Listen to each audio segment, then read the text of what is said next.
Coaching with Eve today for our 7th video.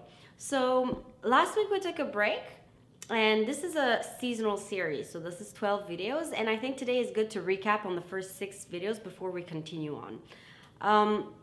And then we're going to talk about what is I at the end of this video. So first off, a lot of people have been asking me, what is the purpose of this video? What is this all about? You have to understand that the first reason why I'm doing this is for myself, because I've had this knowledge inside of me for so long, so it's nourishing for me to put it out there. And because I have so many different people that are asking themselves these deep questions such as, what is life? What is my purpose? What do I want? What is I? What am I doing here? What do I want? So this is the whole purpose of this YouTube series, is to answer all of these questions in the most rational way possible and in a way that we can break it down into little premises and foundation pillars that we can use to feel comfortable going on into eventually the next level of experiencing whatever we will be understanding on the intellectual level here throughout these videos. So far in the past 6 videos, we've asked ourselves, what is life? And in order to answer that question, we've talked about what is reality. And then we broke it down into 3 layers, physical, the first layer, factual realm, then mental, the second conscious realm, and then 3rd layer, subconscious, emotional realm. And when we ask ourselves what is life, we can always go back to the first layer of reality and say, at least the present now, I know that is life. And when we want to investigate more in it, then we have to go into the conscious realm. And that's when beliefs come into play. What do I believe to be true? And whenever I act on a thought, then we've concluded that that's when I nourish, concretize, and reinforce a belief. Whenever I act on a thought, at that very moment where I'm acting on it, this thought is a belief.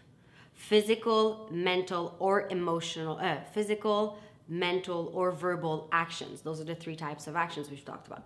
All right, so today, now, investigating on thoughts around what is I, we are going to investigate more on the micro perspective of I. There are 3 different perspectives on I. There's the micro perspective, the macro perspective, and then the unit or human perspective for us humans.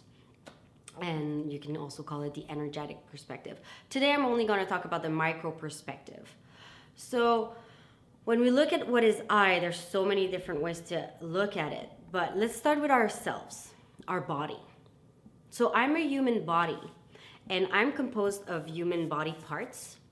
And each part is composed of organs, which are composed of tissues, which are composed of cells, which are themselves composed of molecules and atoms. And we can break it down all the way to electrons, protons, and neutrons, which is going to be key as we go down the path of this questioning.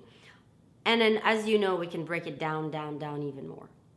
Did you know that our body has, on average, 30 trillion cells in the body? 30 trillion. So I have 30 trillion cells in my body. This is huge. This is huge. And I, being conscious of my body, have control over that. So this tells me that inside of my body is a whole universe. And I control that universe to the extent that I choose to, and empower myself with that choice. And that is enormous power. And we're going to talk about that more later on, but we know that with great power comes great responsibility. So with that perspective in mind, that's all I want to say about the first video. I'm going to leave you with a small exercise to do at home if you want. So the first exercise I want you to think about today when thinking of your micro perspective, I, and everything that's within you, is I want you to observe and take the time to touch each of your body part, put your hand on it, and literally thank it. Thank it for every time it's been there for you in your life. How many times have you used your hand in your entire life? how your feet keep you standing every morning when you get out of bed, how much your mouth has helped you communicate with the outside realm. So part by part, thanking and becoming conscious of every part of your body that's been there for you throughout your life. So that's the exercise. Now I'm going to finish with a little card drawing about what message could the source, the universe, or whatever, oh, that's it, okay, can give us this week. So the first card is the Ace of Cups. And the Ace of Cups is all about emotions. The Ace of Cups is power, immense power within the realm of emotions. It flows through.